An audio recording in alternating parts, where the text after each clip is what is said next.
DeKalb, Garrett. Interesting game because DeKalb, Angola came down to DeKalb to Waterloo last week, and DeKalb had all they wished for. It scored a couple of touchdowns late thanks to Will Chrisman. Harrison Price doing their thing. But DeKalb looks to take a step this week, and Garrett, as we kind of expected, they went up to Prairie Heights, scored 39 points in the first quarter. Yeah, it's very tough to see what the Railroaders have just because they weren't challenged at all last Friday, to be honest. What do you take away in this game or leading into the game, because these are two teams, obviously this is a regional rivalry.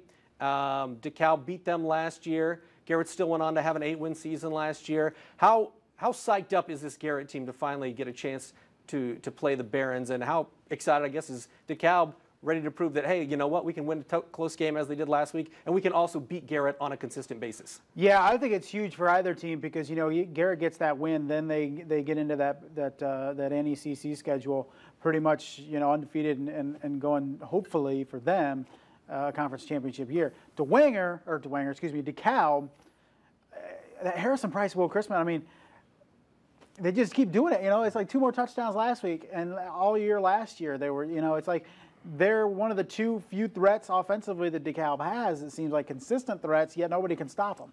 I mean, it's one of those teams that, man, I wish they would play a Snyder or Lewis just to see what those two kids could do, because we don't know really. That's my next question is, we know it's going to be Harrison Price and Will Chrisman when they need a play, and they continue to make plays. So who from Garrett, to me, stops Will Chrisman? Can they stop Will Chrisman?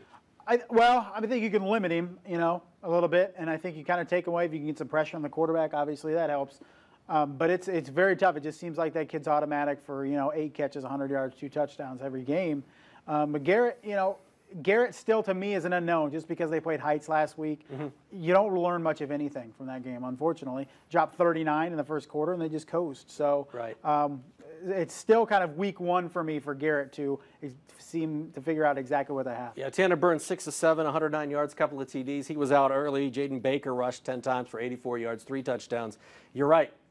Other than the first couple of quarters, there's not a whole lot of game tape to go off of when you beat somebody that bad. Yeah, it's tough.